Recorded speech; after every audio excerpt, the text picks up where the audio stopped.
I've come to update Mr. President on the activities of the Federal Ministry of Livestock Development. And don't forget that this ministry was created in July 2024, and today makes it a little bit over 2 years old. And therefore, I felt that it is an opportunity to update Mr. President on what we've been doing. In the first place, this ministry came out of the strategic vision of Mr. President to focus on the livestock sector that has not been mainstreamed into the Nigerian economy since independence. Therefore, the ministry came as a result of that strategic vision, and to do what?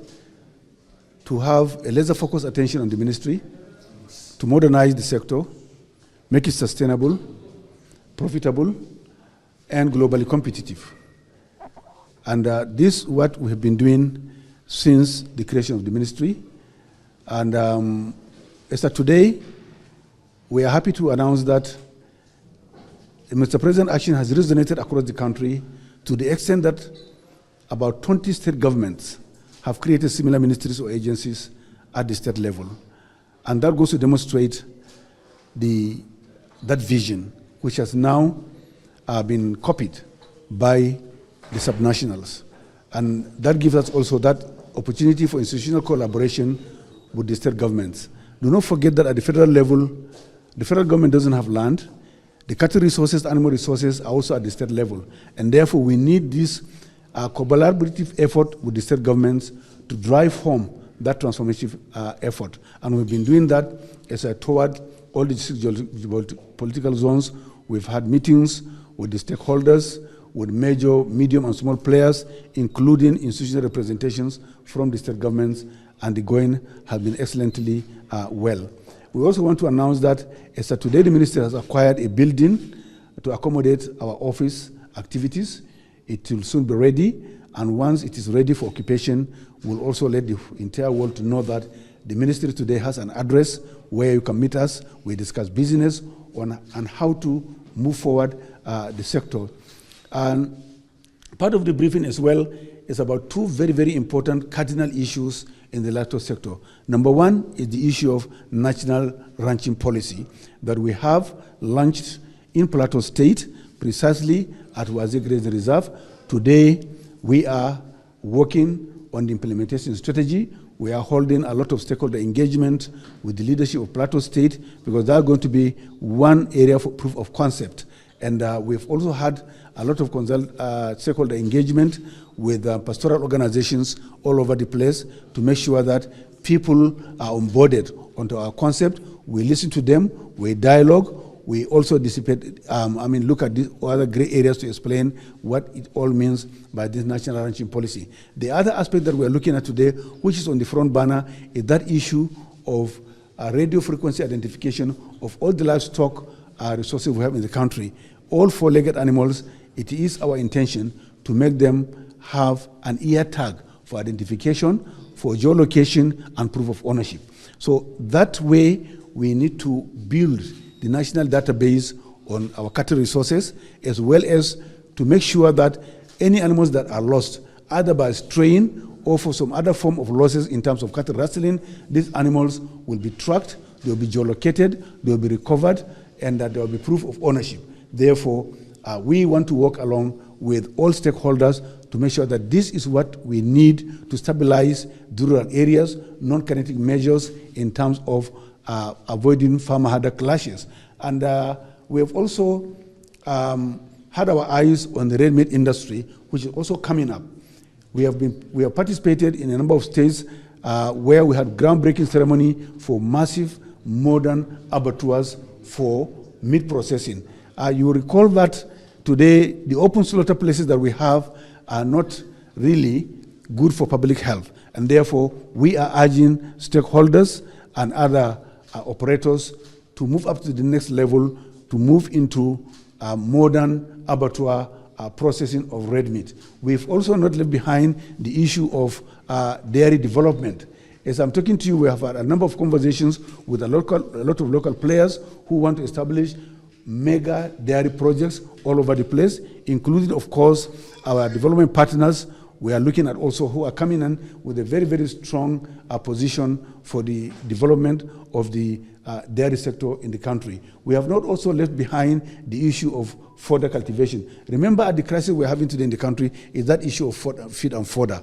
We have also have our fingers on fodder development in terms of commercial fodder cultivation, where we are going to assist people to get land for massive fodder cultivation, not only for local consumption, which is happening actually today, but also for export. Now, on the whole, we have been looking at the infrastructure in terms of health. We have built no less than 7 model veterinary clinics. At the end of the day, each state in this country is going to have at least 1 model veterinary hospital, and we are going to the veterinary clinics to the last mile to make sure that in terms of health sector, all our animals are covered, and as well as also building up what we call cold chain vaccine storage capacities that are going to be off-grid, so that vaccine has to be transported under particular temperature. So we are building all those all over the country, and also doing farm service centers all over the place. And we have also had our eyes on the poultry sector, that we do believe also we are now going to get into massive importation of hatchable eggs to stabilize the sector, so that the waiting time for local poultry producers will be minimum 1 month after payment. You can get your day-old chicks. I must confess that the president was very, very supportive, very, very understanding. In fact, it was a kind of a dialogue that I have with him, and that shows me that he's been keenly following the developments in the sector, and he's been asking probing questions. What about this? What about that? In fact, in one particular area, he said, look, the value chain is fantastic, and I'm quoting him. The value chain in the livestock sector is fantastic, and that everybody should line up to partake in that value chain. And been asking me, what else can we do? I said, Mr. President, sir, the political support we are getting is sufficient enough. Where we are today, certain things that you need to do to us, you've done, and will escalate some of the things that are coming out of this discussion I'm having with you today. So on the whole, Mr. President has been very supportive, and we are very, very grateful for that political support and for the understanding we are getting from Mr. President. So for us, actually, we need not ask more but to go back and deliver. Our understanding is that large number of cattle on the move is crisis prone. Because number one, the grazing routes have disappeared. Farms, large farms have come up, aggressive urbanization, demand for land for infrastructure development, so many other things have made nomadism, as it were, not sustainable. Therefore, nomadism, from our understanding, is a survival mechanism. Animals need to move from point one point where there is scarcity of feed and water, to a place where fodder and water is available. So if you understand this much, why don't you provide the scarce resources in situ and stop these animals from moving? Human beings can move. They don't cause crisis. It's the animals' movement that normally generate this crisis. We have understood that. We have inventorized for 417 grazing reserves. As I'm talking to you today, we have come up with a pilot on Inwase Grazing Reserve, Plateau State. That is going to be proof of concept. But we are not saying that it's sufficient enough. What we are saying is that once we move in to rehabilitate the grazing reserve, move in pastoralist, then it will catch on. We have identified 6 states: Benue, Plateau, Nasarawa, Kaduna, Adamawa, and FCT. And we have reason for identifying this. If you look at the incidences of crisis, these states have actually reported more farm-mother clashes than other states that have not been mentioned. So we are conscious of that. And in terms of engagement, we have actually had stakeholder engagement with about 34 pastoral organizations.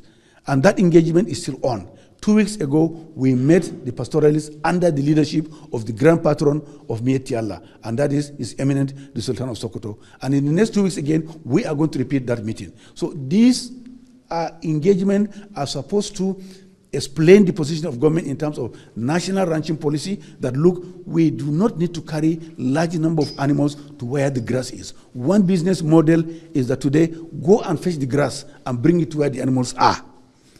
2, grow the grass where the animals are. And this has been demonstrated over and over that you can grow pasture to feed your animals. Number 1, you don't need 1,000 animals to move along with. Do breed improvement, reduce the number of animals, raise the quality, the quantity of milk supply. Today, if you want 100 liters of milk, you have to milk 150 animals of the indigenous breed. But if you bring exotic breed, 10 animals can give you 100 liters of milk. 3 animals can give you 100 liters of milk. So it is milk that you want. We have the solution for that.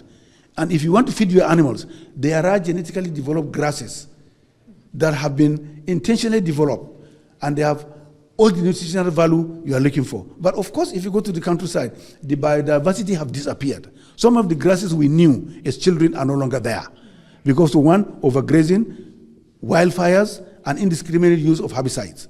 So we know all these things are the climate change. So what we are saying today is that you are better off in a confined area. You can do your ranching in a confined area. So, and that is what we are selling. That was we are working to build that model in each of these grazing reserves that we have spoken about. We are starting with plateau. And we believe once that we launch that one, what are we doing? We are going to build houses for them. We are going to build veterinary clinics. We are going to build primary schools. We are going to build primary health care. We are going to put solarized solar lights. We are also going to build micro earth dams that will now be used to irrigate those pasture fields.